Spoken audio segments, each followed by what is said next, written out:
Hello friends, I am C S Saman Agrawal. आज मैं foundation programme के लिए पेपर 1 स्टार्ट कर रहा हूँ, that is business environment and entrepreneurship. आज हम फर्स्ट पार्ट देखेंगे, discuss theory and chapter about business environment. Business environment आपका फाउंडेशन प्रोग्राम में 30 मार्क्स का है, that is of 30 marks, 30 marks का है।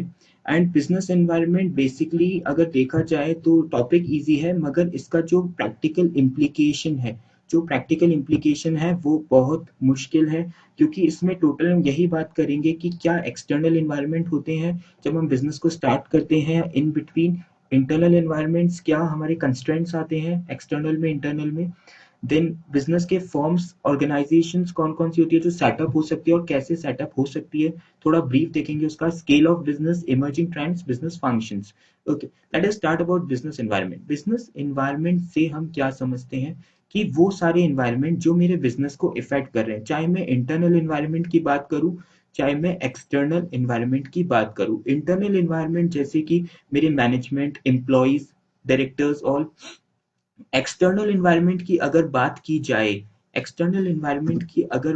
जाए, तो एक्सटर्नल एनवायरनमेंट मतलब होता है मेनली मेरा बाहर, जैसे गवर्नमेंट पॉलिसीज हो गई, कंज्यूमर के टेस्ट हो गए, प्रेफरेंस।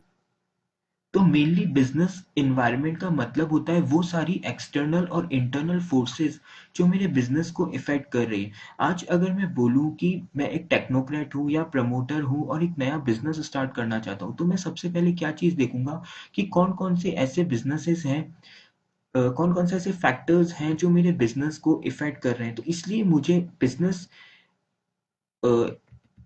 बिजनेस एनवायरनमेंट को अंडरस्टैंड करना बहुत ज़रूरी है। बिजनेस एनवायरनमेंट को अंडरस्टैंड करना बहुत ज़रूरी है बिफोर स्टार्टिंग अ बिजनेस। इसलिए मैंने स्टार्टिंग में बोला कि अगर आपको एक टेक्नोक्रेट बनना है, बिजनेस स्टार्ट करना है, प्रैक्टिकल लाइफ में देखना है, तो ये एक बहुत टिपिकल या कह सकते हैं तो बहुत उलझा हुआ सा कॉन्सेप्ट है, that is business environment. Now now I am starting with the very first chapter, business environment. जो बुक का नाम भी है बिजनेस एनवायरनमेंट, टॉपिक का एंड चैप्टर का नाम भी है हमारा business environment. Okay, business environment introduction we studied. Now starting meaning of business environment. Meaning जैसे मैंने आपको बताया कि बिजनेस हम कह रहे हैं कि ऑर्गेनाइज्ड एफर्ट है। मतलब मेनली अगर मैं कहूँ कि बहुत लोगों का एफर्ट है या एक जन एफर्ट करेगा, टेक्नोक्रेट एफर्ट करेगा बिजनेस को स्टार्ट करने के लिए। ओके, बिजनेस मेनली क्यों स्टार्ट होता है वो हम सबको पता है कि प्रॉफिट्स के लिए। बिजनेस अगर आपको प्रॉफिट करना है, अगर आपको प्रॉफिट अर्न करना है, देन आपको बिजनेस स्टार्ट करना पड़ेगा। या आप सोचोगे कि हाँ मुझे प्रॉफिट अर्न करना है, मुझे अर्निंग्स करनी है, तो मुझे कोई नया स्टार्टअप करना है, मुझे एंटरप्रेन्योर स्टार्ट करना है, बिजनेस स्टार्ट करना है, तो फॉर प्रॉफिट। पर आजकल प्रॉफिट के साथ कुछ बिजनेस के अलग हमारे कह सकता हूँ गोल्स भी आ गए। लाइक मुझे सोसाइटी को मुझे इम्पोर्टेंट इंस्टीट्यूशन बनाना है सोसाइटी में, या गुड सर्विस सप्लाई करना है। That is a very important कि मुझे कुछ इंपॉर्टेंट मोन्यूमेंट या कुछ इंस्टीट्यूशन सोसाइटी में क्रिएट करना है, या फिर मुझे जो गुड्स और सर्विस है उसका सप्लाई करना है जो मैं प्रोड्यूस कर रहा हूँ। प्रोड्यूस क्यों कर रहा हूँ? प्रोड्यूस कर रहा हूँ बिकॉज ऑफ प्रॉफिट। मैं वो गुड्स और सर्विसेज बना रहा हूँ प्रॉफिट के लिए, पर फिर मुझे उसका सप्लाई करना है। नेक्स्ट होता है क्रिएटिंग जॉब अपॉर्चुनिटी। अब ये एक समझ आया, मोदी गवर्नमेंट ने भी स्टार्ट किया startup India, that is for job opportunity की जो अनएम्प्लॉयड पर्सन हैं उनको जॉब मिले। इसलिए मैं बिजनेस स्टार्ट कर रहा हूँ कि भाई मुझे जॉब मिली थी तो अनएम्प्लॉयड पर्सन हैं तो उन्हें भी जॉब मिले। फिर offering better quality of life. अब अगर बिजनेस स्टार्ट किया तो डेफिनेटली मेरी भी क्वालिटी ऑफ लाइफ इंक्रीज हो जाएगी, एंड जो मेरे साथ जो जॉब कर रहे हैं अगर मैं उनको अच्छा पे दे रहा हूँ, मेरा बिजनेस प्रॉफिट कर रहा है, तो उनकी भी जॉब अपॉर्चुनिटी इंक्रीज हो जाएगी, तो पे इंक्रीज हो जाएगा। इससे उनकी higher living of society, standard of living बढ़ जाएगा।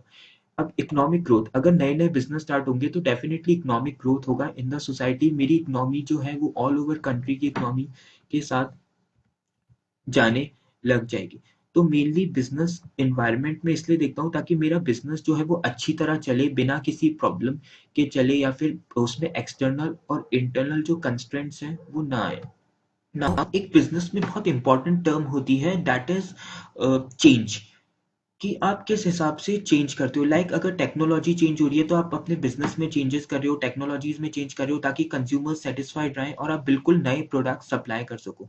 और दूसरी एक बहुत इंपॉर्टेंट चीज होती है, लाइक गवर्नमेंट पॉलिसीज में चेंज हो रही है तो आप फटाफट से अपने बिजनेस में चेंजेस कर रहे हो। तो business all depends on change also, और चेंज किस में, एनवायरमेंट में। अगर एनवायरमेंट में कोई भी चेंज हुआ, डायनेमिक एनवायरमेंट है, लाइक चेंजेस हो रहे हैं, लाइक कंज्यूमर का टेस्ट बदला, प्रेफरेंस बदला, पहले colour black and white TV चलते थे, अब कलर आ गए, पहले डेस्कटॉप पीसी चलते थे, नाउ लैपटॉप्स आ गए। तो डेफिनेटली चेंजेस, टेक्नोलॉजी टेक्नोलॉजी में चेंजेस होते जा रहे हैं, तो उस हिसाब से हमारे बिजनेस को भी हमको चेंज करना पड़ेगा। क्यों चेंज करना पड़ेगा? क्योंकि जो बिजनेस एनवायरमेंट है, जिस एनवायरमेंट में मैं वर्क कर रहा हूँ, जिस बिजनेस में मैं वर्क कर रहा हूँ, वो डेफिनेटली धीरे धीरे चेंज होता जा रहा है। तो मुझे उसके हिसाब से खुद को अपडेट करना पड़ेगा, या फिर मैं कह सकता हूँ मुझे बिजनेस को अपडेट करना पड़ेगा।